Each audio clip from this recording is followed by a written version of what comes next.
58. That's how old you've got to be to have had a vote in the last referendum on EU membership all the way back in 1975. Neither of us are 58, so whatever your position on it, it's probably about time we talk through the issues.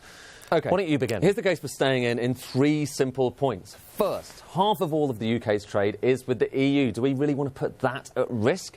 Second, being part of the club means we punch above our weight, whether that's when you're doing trade deals, diplomacy or taking military action. Third, the financial sector, which is still, like it or not, one of the most important parts of the economy, owes much of its size and dominance to our being a part of the EU.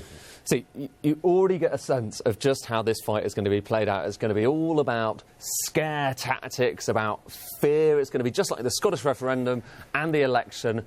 Don't vote for the unknown because you don't know what you're going to get.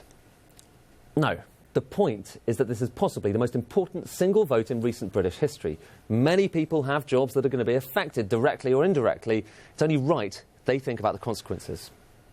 OK, well, let's just take your issues in turn. First of all, yes, half of our trade is with the EU, but first off, the share from elsewhere, China, India, other countries, is rising. The importance of the EU is shrinking. Second, you don't have to be in the EU to trade with it. Look at Norway or Switzerland. They trade with more or less the same ease as an EU member while staying outside the club. That wouldn't be so bad, would it? Again, we simply don't know. Listen, I agree with you. The EU's hardly the coming force in politics or economics, but no one's suggesting we shouldn't grow our links with elsewhere, or for that matter, no one wants us to get closer to the EU. The point is it's better to renegotiate and loosen our links than to get out altogether.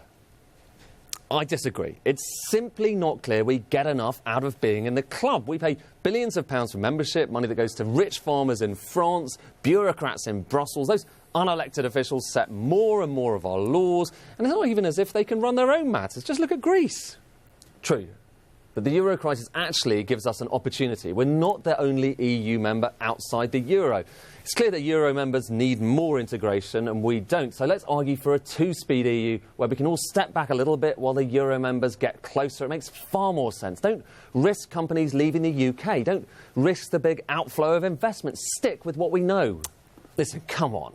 A decade ago, all you people were saying we'd be doomed if we didn't join the euro. That wasn't such a disaster, was it?